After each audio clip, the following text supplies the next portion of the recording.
श्री कैलाश राज Singhal advocate Shri Ram सेना के राष्ट्रीय अध्यक्ष जी आज कुछ बताएंगे बाबू जी। सबको जय श्री राम। जय श्री राम। साथियों, आपका यहाँ केंद्रीय कार्यालय पर आने के लिए बहुत बहुत आपका आभार, धन्यवाद। साथियों, आज आप यहाँ पर कई रोज से जैसे आकर के आपने जो है दर्शन किए हैं बांके बिहारी जी के अनन्य मंदिरों के, उसके लिए आपको साधुवाद। साथियों, ये हमारे सुरेंद्र जी, दिखाओ बेटे जब नाम बोलना है। ये हमारे सुरेंद्र जी जो ये श्री राम सेना के प्रदेश अध्यक्ष हैं हिमाचल के, ये प्रदेश की पूरी टीम के साथ में आज यहाँ वृंदावन में केंद्रीय कार्यालय पर उपस्थित हुए हैं और आज पिछले 4 दिन से यहाँ पर दर्शनार्थ हेतु और यहाँ पर मीटिंग के लिए यहाँ पर आए हुए हैं। साथियों, मैं आपको ये अवगत कराना चाहता हूँ, जिस देश में, जिस हालात में हमारा देश ये गुजर रहा है, उस षड्यंत्र के तहत जो मुस्लिम हमारे हिंदुत्व के लिए, हमारे हिंदू महिलाओं को, हमारे हिंदू युवा बहनों को लफ्ज़ी हाथ में फंसा रहे हैं, वो बड़ा एक षड्यंत्र का विषय है। उस विषय पर हमको विशेष गौर करना है अपने हर प्रदेश में, पूरे देश के अंदर। साथियों, हमें अपनी पहचान बनानी है।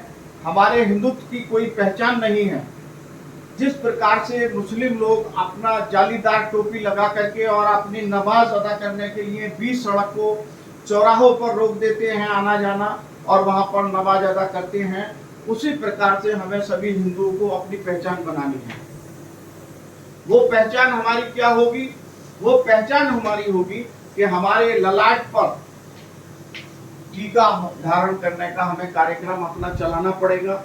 अपने क्षेत्रों में, अपने प्रदेश में, अपने जिलों में, सभी जगह पर हमको ये प्रोत्साहित करना पड़ेगा हिंदुओं को कि इसमें कोई शर्म की बात नहीं है, हमको डेली अपने ललाट पर टीका लगाना चाहिए। दूसरा, हमको कलावा अपने हाथ में मौली धारण करना चाहिए, जिसको हम मौली कहते हैं, कलावा कहते हैं।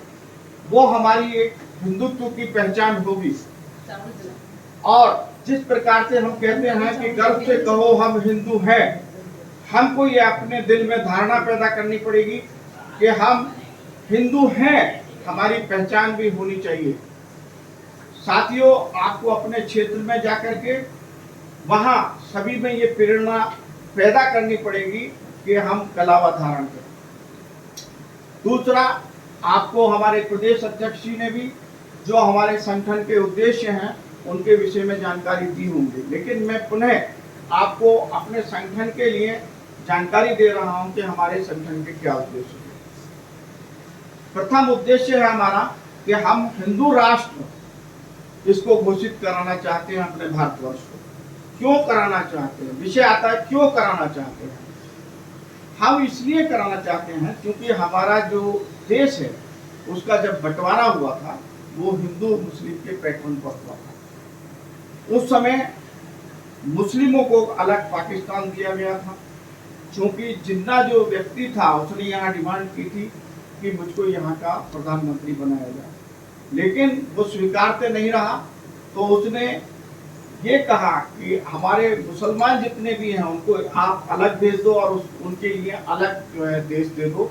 वो पाकिस्तान के रूप में उनको वो अलग देश दिया गया था और हिंदू यहाँ पर रहने के लिए ये निश्चय हुआ था कि हिंदुओं के लिए हिंदुस्तान और मुस्लिमों के लिए पाकिस्तान। उस नीति के तहत पाकिस्तान तो मुस्लिम कंट्री घोषित हो गया, लेकिन हिंदुस्तान को आज तक भी हिंदू कंट्री घोषित नहीं किया गया। उसी बेस पर हम अपनी डिमांड रखते हैं भारत सरकार से कि इसको हिंदू राष्ट्र घोषित किया जाए, जिससे हर हिंदू यहाँ अपने को सुरक्षित महसूस करे। दूसरा, यहाँ पर अभी हिंदू बोर्ड की स्थापना नहीं करी गई, जबकि यहाँ पर बंटवारा ही हिंदू के बेस पर हुआ। तो हिंदू बोर्ड की स्थापना यहाँ की जो पिछली सरकारें रही उनके षड्यंत्र के तहत यहाँ पर हिंदू बोर्ड की स्थापना नहीं हुई। और उसके उल्टा यहाँ पर जितनी भी मस्जिदें हैं उनके इमामों को तनख्वाह दी जाती है भारत सरकार की तरफ से, और हमारे जो मंदिर के पुजारी हैं उनको कोई तनख्वाह नहीं दी जाती। हमारे मंदिरों पर जो चढ़ावा आता है उसको भारत सरकार अपने अपने माध्यम से उनको ले लेती है, और हमारे जो पुजारी हैं उनको कोई तनख्वाह नहीं दी जाती। हम अपने हिंदू बोर्ड का गठन इसलिए कराना चाहते हैं कि हमारे मंदिर सुरक्षित हों, योजनाएं बने, हमारे पुजारियों को उनके भत्ते के रूप में उनको तनख्वाहें मिलें, और जो ये यहाँ पर मुस्लिम वक्फ बोर्ड बना रखा है, हमारी मुखर आवाज के साथ ये डिमांड है कि उसको भंग किया जाए, क्योंकि ये हिंदुस्तान है, पाकिस्तान नहीं है। अगर मुस्लिम बोर्ड बनाना है तो वो पाकिस्तान में वक्फ बोर्ड बनाए, वो हिंदुस्तान में वक्फ बोर्ड की जरूरत नहीं है हमको। हमारा यहाँ हिंदू राष्ट्र वक्फ बोर्ड को बिल्कुल खत्म किया जाए यहाँ से, ये हमारी मुखर डिमांड है। साथियों, इसी प्रकार से एक देश एक संविधान की नीति लागू होनी चाहिए। हमारा देश है, भले ही वो सभी के साथ मिलकर के बना है, लेकिन वो छोटे भाई के रूप में आ रहा है। जो संविधान यहाँ का बना हुआ है सभी के लिए, उसको सब माने। मुस्लिम बोर्ड को इसलिए हमने खत्म करने के लिए कहा क्योंकि वो अपने जो नियम हैं जो उनके मुस्लिम बोर्ड के हैं वो अपने ऊपर वो लागू कराते हैं, जैसे शरीयत का है या निकाह का है, वो सब यहाँ पर लागू नहीं होना चाहिए। मुस्लिम बोर्ड का खात्मा होना इसलिए बहुत ज़रूरी है। जो हमारी अदालतें हैं उनको वो नहीं मानते, वो कहते हैं कि जो हमारे कुछ धर्म के नियम हैं वो हमारा मुस्लिम वक्फ बोर्ड जो है वही देखेगा। तो इसलिए हम चाहते हैं कि वो मुस्लिम वक्फ बोर्ड यहाँ से खत्म होना चाहिए। और साथियों, जो हमारा एक देश एक संविधान वाली नीति लागू होना चाहिए, और हम ये चाहते हैं कि जो हमारे हिंदू भाई हैं अपने घर के ऊपर वो भगवा ध्वज फहराएं, श्री राम का झंडा लगाएं। ये हमारे लिए बहुत आवश्यक है। हम अपने घर के आगे अपना नाम प्लस उसके साथ में हिंदू लिखें। ये एक हम भावनाएं पैदा करें कि हमारा जो भी नाम है, चाहे वो राकेश है, सुरेश है, मुकेश है, उसके आगे हम अपना मिडिल नेम भी लिख सकते हैं। लेकिन जाति पात की भावनाओं को खत्म करने के लिए हम लास्ट में अपने नाम के आगे हिंदू वर्ड जरूर लगाएं। राकेश सारस्वत हिंदू, ये एग्जाम्पल है। तो इसी प्रकार से हम अपने नाम के अगर आगे हिंदू लगाएंगे तो हमारी एक अलग पहचान बनेगी। कोई हमसे ये नहीं पूछेगा कि भाई तुम कौन हो, क्योंकि जब पहले से नाम लिखा हुआ होगा नाम के आगे हिंदू, तो सब ये मानेंगे कि भाई ये ऑटोमेटिक हिंदू है। आज बड़े ये दुर्भाग्य का विषय है कि अगर किसी भी हिंदू से पूछा जाए कि आप कौन है, तो वो अपने को बताता है कि मैं ब्राह्मण हूँ, मैं बनिया हूँ, मैं ठाकुर हूँ। हमको जातिवाद में बांट दिया गया है, जबकि ये सब कौमें मुस्लिमों में भी होती हैं। मुस्लिमों में भी तेली, तमोली, जुलाहे, खान, पठान सब होते हैं। लेकिन अगर किसी मुस्लिम से आप पूछेंगे तो वो क्या कहेगा कि मैं मुस्लिम हूँ। यही उनकी जो एकता है, यही उनकी जो भावनाएं हैं, वो सरकार को भी प्रेरित करती है कि ये एक हैं, तो वो उनका पक्ष लेते हैं।